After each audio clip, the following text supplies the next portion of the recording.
and I hope all is well. And I swear to you, right?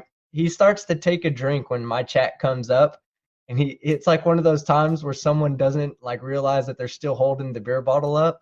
And he was like reading my chat, like, oh, what's this guy gonna say to me? And then he realized I was actually being nice. So it literally took him like 20 seconds to drink a drink, and he was like, oh shit, okay, hey, what's up, Team Skeptic? I was like, all right, man, later. But you could tell like he had started to take a drink and he saw the message and he was like, wait, what? And he just left the drink up. So commend him for fucking taking a 20-second gulp of beer. Well, to be fair, anytime that a flat earther sees one of us comment on their live chats or on their videos, their first gut instinct is it's going to be something vitriolic. Same thing when we see comments from them. You know, in some cases it's true, some cases it's a false expectation. But that is the expectation. So yeah, I can see why he would take extra time to read it while he's drinking. But I just thought it was funny because it was live, and I was trying to be nice. You know, it was Christmas. I wasn't trying to be an asshole all the time. I save my asshole shit for my content creation. Live streams and live talks like this, it's more about the actual conversation than it is about the ridicule. But when he was doing his live stream, I didn't want to fuck that shit up for him, so I just went in there to say Merry Christmas. Merry Christmas on this round earth.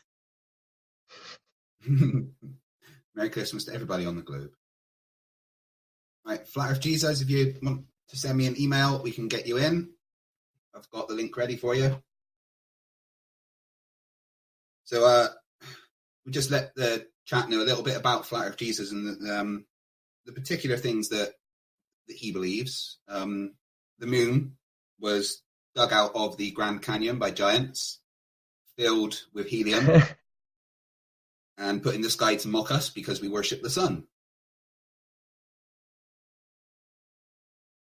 What do you think about that, Sean? How would the moon mock us? How would the moon mock us if we worship the sun?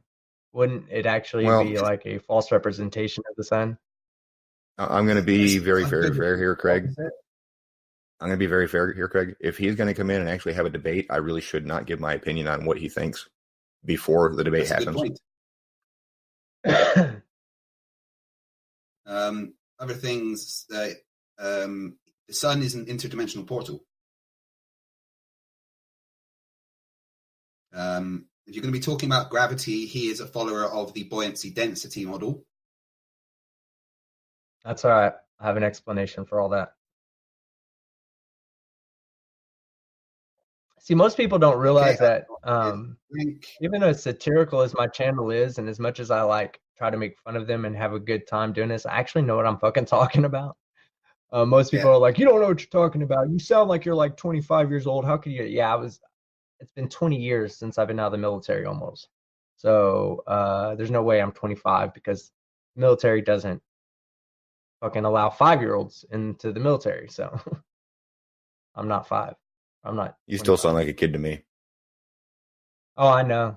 I'm okay with sounding like a kid. Hey, I even look like a kid. Like if you saw me, I don't look like I'm fucking old or anything, but I'm a lot older than what most people would realize. I have almost a 19-year-old son. Whereas people keep telling me I'm older than I am. That's got to suck for you. I get carded for cigarettes when I shave, so I'm happy. 50. Just sending. I thought you were like 52. They card you for cigarettes, Sean? When I shave, yeah. Oh, okay. I could see that. And maybe they card me for drinks, for alcohol, if I am completely bare shaven. I look like I'm about 23, 24 years old when I'm completely shaven. Top to bottom, toes to head to toe. I kind of don't grow facial hair. I don't either. Craig, I think that's because one's a Lego and one's email, a brick. Check your email, man. Yeah, so I've had the link from the email from Aussie Jesus, and I've sent in the link. Okay, good. You want to change the name on the? 62. I'm quite obviously 704. Who, you? Team Skeptic is 593 years old, apparently. Yes, I am. I'm an evolved Vulcan. All right, and Flat Earth I live Jesus is longer than logged the in. rest of them. Nice. He's All right, getting good. there. So at least it's not a fucking. At least it's not a waste of tonight. At least we can have a good time Nope. with it. No, we can make this one go on as long as we need to while I'm trying to get someone to debate afterwards. And for those of y'all who know that when Fight the Flat Earth starts his debate, I will be filling in his role, and Sean will continue his moderation. Yes. So you're stuck Mr. with us Thatcher, are you there? assholes tonight. You see me yet? Well, I can hear you. Can you put his camera on, David?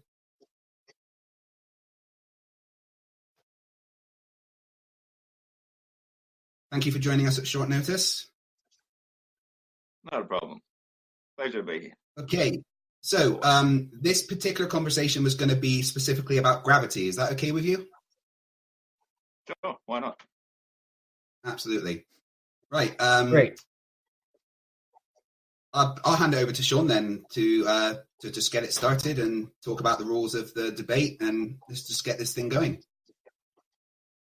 All right. Is there a name I can call you besides the Flat Earth Aussie Jesus? Most people just call me Ross. That's my name. So Ross. All right. So I'll call you Ross just for simplicity. I've not met you before. I've actually watched you on the Non-Sec show once before. Team Skeptic knows how I moderate. I'm very, very fair. I will treat both people the same way. Whatever respect you show to me, I will show to you. I won't tolerate interruptions. I won't tolerate just waffling on without actually addressing the topic your opponent brought up. I like to keep things on topic and moving.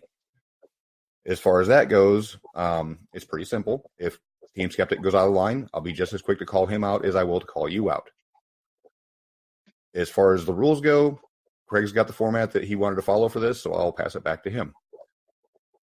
So what we're going to do is give each of you 5 minutes to introduce yourselves and just say why you briefly believe what you do.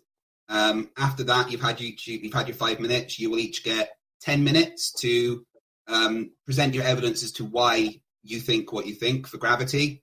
After that, you will each have 15 minutes to rebut each other.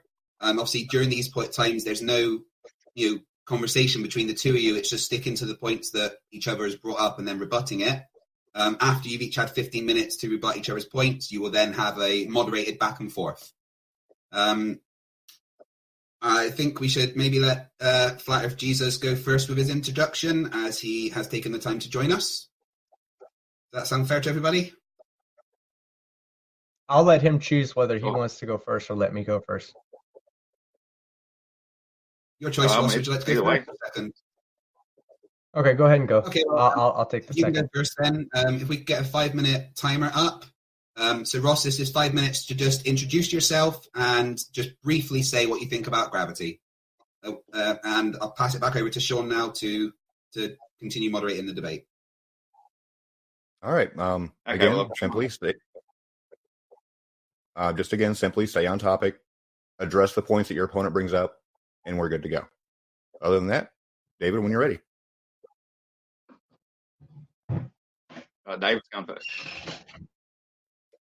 All right. You got 5 minutes. Go ahead, Ross. Who's going first then? No, you're going first, Ross. Sorry. Your time will begin when you start talking. Okay, thank you. Well, yeah, my name's Ross Thatcher. I make no stranger of myself. I'm quite prepared to stand behind my real name, my real face, in all my opinions. I don't necessarily think all my opinions are 100% correct, but I'm always working on a best theory. So usually what my latest current theory is my best one based on years and years of study. I've come on very late notice here. I'm actually a little bit nervous today. Haven't gathered myself very well at all, so I'm not really prepared in any way, shape or form. I do like to talk about gravity. It's one of my favourite subjects to do with the flat Earth because I like everything to be logical. My history is I'm a nature lover. I'm a philosopher. I'm a logician. I like to understand things logically, and so things have to have a reason for why it happens. And so, as far as gravity is concerned, it's not a force whatsoever. It's actually the lack of force or the lack of density of the medium of air in most instances. We're talking about an object of mass if you lift it up into the medium of air, it's going to drop because the air offers no resistance to it, and then it will become arrested at a place of sufficient resistance, which is the ground. If it's a case of, say, a boat, then it will be buoyant in water. But that same boat, if you actually compressed all the air out of it, made it into a steel ball, it's still got the same mass, but it has no buoyancy because it's got no air content within it. So, of course, it naturally sinks. So we could think of most everything to do with gravity is really the nature of fluid mechanics, air, displacement theory. Thing drops because it displaces the air. The air rushes around on top of it. With more air pressure pushing down, it will create a slight acceleration to the point of terminal velocity. And I think, well, that's my explanation for gravity, since this is the topic. I don't know if you want to know more about me personally. There's not a great lot to say. I've got 3 successful kids going through university at the moment, 2 doing double degrees in chemical engineering, the youngest doing veterinary science. I've had businesses in the past, very successful, and I currently do whatever I can just to get by. So, I've never taken a great career. I've never gone to university myself. I opted out. I was going to be a naturopath. That's my main interest, is alternative medicine, and basically steering clear of pharmaceuticals altogether, steering clear of the medical industry, which only treats people. It doesn't cure people. I'm all about holistic health, whole understanding, being in touch with nature, being in touch with the animal world, the plant kingdom, being in touch and in tune with all of nature. And this is what has allowed me to become a flat earther, because I understand the nature of reality. So that's my introduction, and I'm happy to succeed the rest of my time. All right. Thank you, Ross. That was actually a lot of information I didn't know about you. Team Skeptic, go ahead and introduce yourself and the reasons why you believe what you believe. Okay, so my name is Team Skeptic. As most of you know, I do almost completely flat Earth debunking. I haven't had the opportunity to debunk Mr. Ross Thatcher here, but I do appreciate you coming on last minute and being here to participate, because we did have another participant who was prepared for this, and for some reason he didn't show. So thank you for coming on unprepared. Now, I would like to give 3 proofs for gravity. One will definitely cover your density buoyancy claims, because you're forgetting something about buoyancy, and we'll get to that topic eventually. But number one, one thing we notice about densities is that densities needs a force vector to align itself. This, of course, when we notice that things are in free fall, they do not align themselves. Now, we also know that they're accelerating towards the Earth. So what happens to the force vector when objects are in free fall? This force vector appears to disappear. It's completely explainable by Newton's third law of motion. With every action, there's an opposite and equal reaction. When objects are in free fall, they experience a 9.8 meters per second squared acceleration downwards. But as they accelerate, they also exert a 9.8 meters per second squared in the opposite direction. This is, you can test this with any car that you drive in. When you accelerate, you feel the pull backwards. When you're at rest and you begin accelerating down, you feel the pull upwards. This pull upwards is counteractive to the pull downwards. They equal out, and therefore it eliminates the force vector for the densities to align themselves, and densities do not align themselves in free fall. We know this for a fact. The second proof I'd like to provide is ice. Ice floats, or it semi-submerges instead of floating. When you put a piece of ice into a glass of water, it sinks down just a little bit.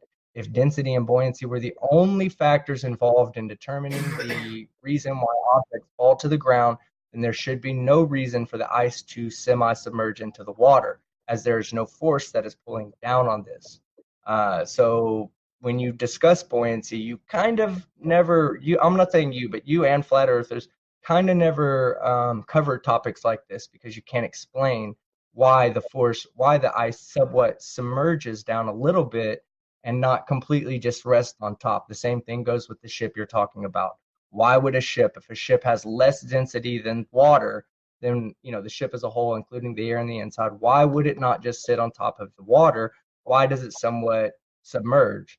And it somewhat submerges because buoyancy is reliant upon the the accelerating force of gravity by having